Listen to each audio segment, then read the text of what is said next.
हरे कृष्ण। परमात्मा प्राप्ति बहुत सुगम है ऐसा कहा जाता है, परंतु क्या वास्तव में परमात्मा की प्राप्ति इतनी सुलभ है?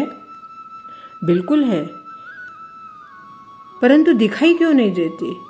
कोई ऐसा क्यों नहीं कहता कि मुझे परमात्मा की प्राप्ति हो गई है? या किसी के व्यवहार में ऐसा क्यों दिखाई नहीं देता कि उसको परमात्मा की प्राप्ति हो गई है? अर्थात परमात्मा प्राप्ति सुगम होते हुए भी शायद परमात्मा की प्राप्ति का अनुभव या अनुभूति ना होने की वजह से समझ में नहीं आता या दिखाई नहीं देता कि वास्तव में परमात्मा की प्राप्ति हुई है। परंतु सत्य बात यह है कि परमात्मा की प्राप्ति वास्तव में सुगम है, परंतु उस सुगमता में जो बाधाएं हैं वो बाधाएं अगर हम दूर करें तो सुगम है। अब वो बाधाएं कौन सी है? वैसे तो अनेक बाधाएं होती हैं। सबसे पहले तो हमारा मन ही सबसे बड़ी बाधा है, क्योंकि मन ये जो भौतिक सुख है इसमें इतना उलझा हुआ रहता है कि उसको परमात्मा की प्राप्ति की सुध ही नहीं रहती। बस भौतिक सुखों के पीछे, उनके लालसा में, उनकी आसक्ति में, उनको प्राप्त करने में, इसी में मन हमेशा उलझा रहता है। इसलिए सबसे बड़ी बाधा तो हमारा अपना मन ही होता है, जो हमें परमात्मा की प्राप्ति सुगम होते हुए भी प्राप्त होने नहीं देता। दूसरी बाधा क्या है? भोग भोगने एवं वस्तुओं का संग्रह करने में इतनी अधिक आसक्ति होती है कि वस्तु का मोह छूटता ही नहीं है। हम जानते हैं कि यह वस्तु हमारे किसी काम की नहीं है, या इस वस्तु का हमें अब कोई लाभ नहीं है, या यह वस्तु अब हम उपयोग में नहीं ला सकते, फिर भी हमारा मन उसी वस्तु में अटका रहता है, वहाँ से निकल नहीं पाता, और उसको हम भोग नहीं सकते हैं, फिर भी उस वस्तु को भोगने की इच्छा की वजह से हम उस वस्तु को नहीं छोड़ते। दूसरी बात ये तो हो गई दूसरी। अब तीसरी बात क्या है? परमात्मा प्राप्ति के लिए जो हमारे अंदर, मतलब हमारे व्यवहार में, हमारे चित्त में, हमारे बुद्धि में एक भूख होनी चाहिए, एक ऐसी प्यास होनी चाहिए कि हमें परमात्मा की प्राप्ति चाहिए, क्यों नहीं हो रही? और ये प्यास जब तक आपका कंठ सुखाएगी नहीं, तब तक आपको परमात्मा प्राप्ति नहीं होगी। क्योंकि वास्तव में भी, व्यावहारिक जीवन में भी, भौतिक जीवन में भी, जब हमें प्यास लगती है तो हमें लगता है कि बस 2 घूंट पानी मिल जाए, तो वो 2 घूंट पानी ही हमारी प्यास बुझाता है या हमारे कंठ को गीला करता है। परंतु भगवत प्राप्ति की जो प्यास है वो हमें नहीं लगती, इसीलिए भगवत प्राप्ति में वह बाधा है। चौथा है, अपने वर्तमान जो स्थिति है उसमें ही हमने बस सोच रखा है कि बस यही शायद हमारी किस्मत है, बस अब हमसे कुछ नहीं हो सकता। ये निराशावादी विचार इंसान को कभी भी परमात्मा की प्राप्ति में अग्रसर नहीं होने देते।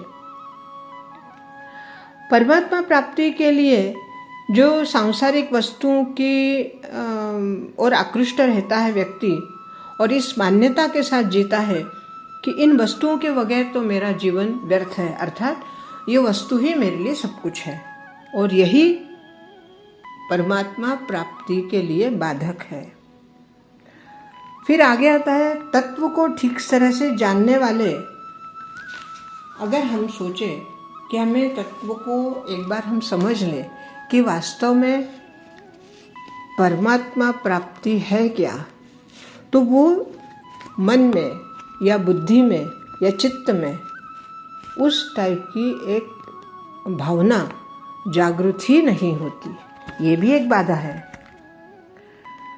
फिर थोड़ी सी बातें जान लेते हैं और थोड़ा सा कुछ जप जाप कर लिया, कुछ देर के लिए ध्यान लगा लिया, आसन लगा लिया, और बस लगता है कि हमने बहुत कुछ कर लिया और अभी तक परमात्मा नहीं मिले, तो बस उतना ही में छोड़ दिया। अरे कुछ नहीं, परमात्मा वगैरह कुछ नहीं मिलता है, छोड़ो, और वहीं अधूरा छोड़ देते हैं।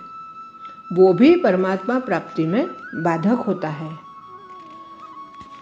फिर कुछ करने से प्राप्त होगा या कुछ नहीं करने से प्राप्त होगा, या हमारे पास समय नहीं है, हम करना तो बहुत चाहते हैं लेकिन समय ही नहीं मिलता, गृहस्थी में उलझे हुए हैं, परिवार का बोझ है, परिवार की जिम्मेदारी है, और हमारा शरीर साथ नहीं देता, या हमारी आर्थिक स्थिति ऐसी नहीं है कि हम मानसिकता को समझकर और भगवान का नामस्मरण कर सके, या हमारे अंदर बैठे हुए जो कुछ पूर्व जन्मों के बुरे संस्कार होते हैं, या यूँ कहिए कि जो संस्कार हमें परमात्मा प्राप्ति के लिए बाधक बनते हैं, वही संस्कार हमें आगे बढ़ने नहीं देते।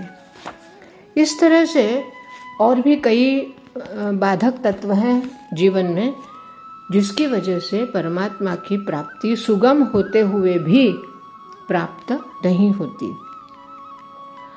अब कई बार हम देखते हैं कि व्यक्ति वास्तव में सब कुछ अपना प्रापंचिक जीवन भी निभाता है और परिवार की जिम्मेदारी भी निभाता है, अपने समाज में भी सारे कार्य करता है, परंतु अंतर्मन से वो हमेशा यही सोचता है कि मुझे परमात्मा की प्राप्ति हो, और वो हर काम परमात्मा की प्राप्ति के लिए, परमात्मा के आदेश के अनुसार या परमात्मा की आज्ञा समझकर वो सारे अपने कर्म करता है, और यही सच्चा मार्ग है।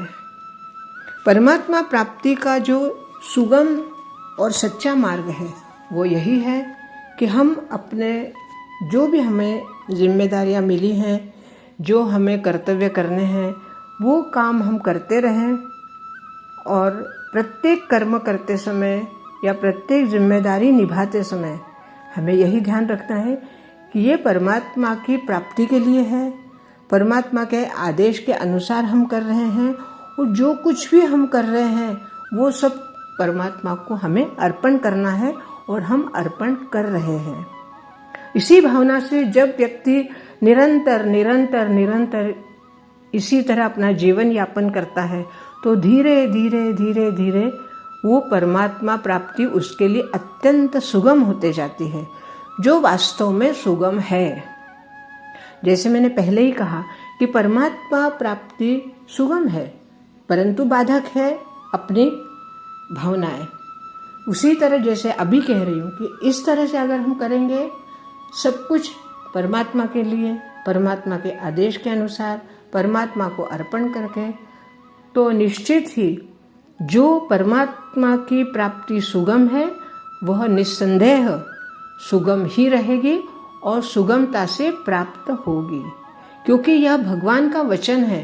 भगवान भगवद गीता में स्वयं कहते हैं कि जो मेरी शरण आ चुका है उसको मैं कभी दूर नहीं करता, और भगवान की शरण तभी मिलती है जब हम भगवान का नाम लेते हैं, भगवान के धाम का स्मरण करते हैं, भगवान की लीलाओं का स्मरण करते हैं, भगवान के चरित्र का गान करते हैं, या भगवान के विग्रह में ही अपने आप को भुला देते हैं और भगवान की सेवा में अपने सारे कर्मों को बिछा देते हैं।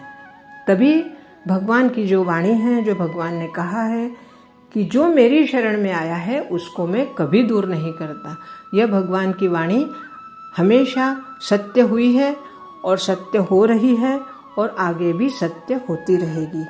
इसलिए भगवान का नाम, भगवान का धाम, भगवान का विग्रह और भगवान की लीलाओं का गान करते रहिए, और भगवत प्राप्ति जो कि अत्यंत सुगम है, और उस प्राप्ति को सुगमता से प्राप्त